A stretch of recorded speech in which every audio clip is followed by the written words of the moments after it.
Hello, how is our weekend going? So, I will be sharing with you habits that almost broke me in 2025 as an online therapist and counselor who is working remotely in Nigeria and how I was able to fix those habits. So let's go straight in. I will be looking at my note because I had to write it down because if I want to say it like that, I might just keep going and going, and I don't want to spend more time in this video. So the first one that we I will talk about is laziness around creating video content.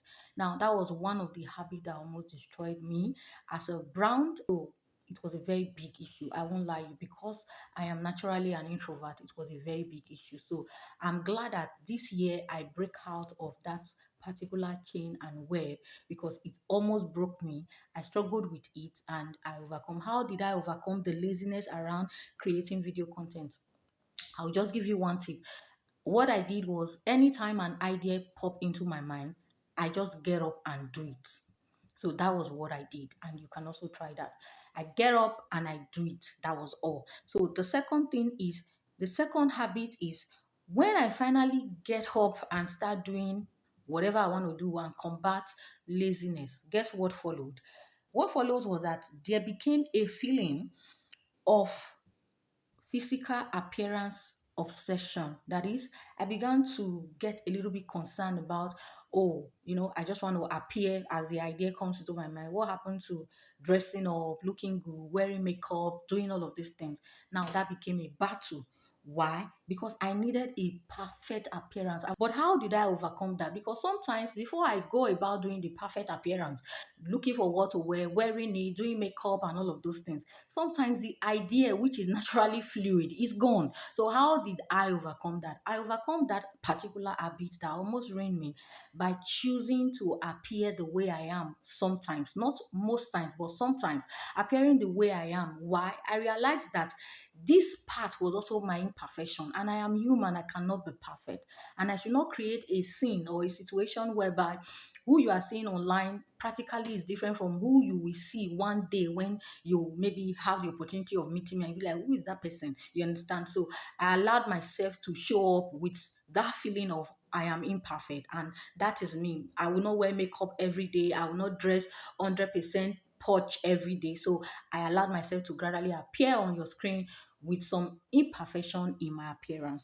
Then came the third habit. And what was this third habit? This third habit was that is it not possible that my client or potential clients will underprice me because of how I am appearing on their screen?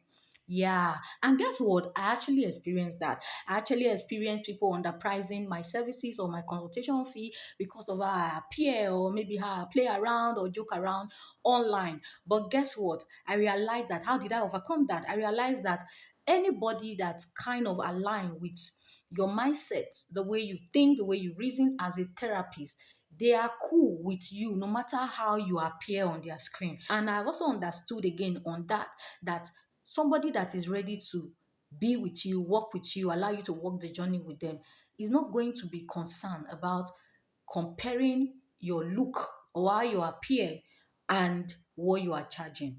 They should understand that they are paying for the value you are bringing in and not your physical appearance per se. I'm not saying by any means that your physical appearance does not matter. It matters. Because then that takes me to the next one. After I've won that the third battle, I began to struggle with long videos.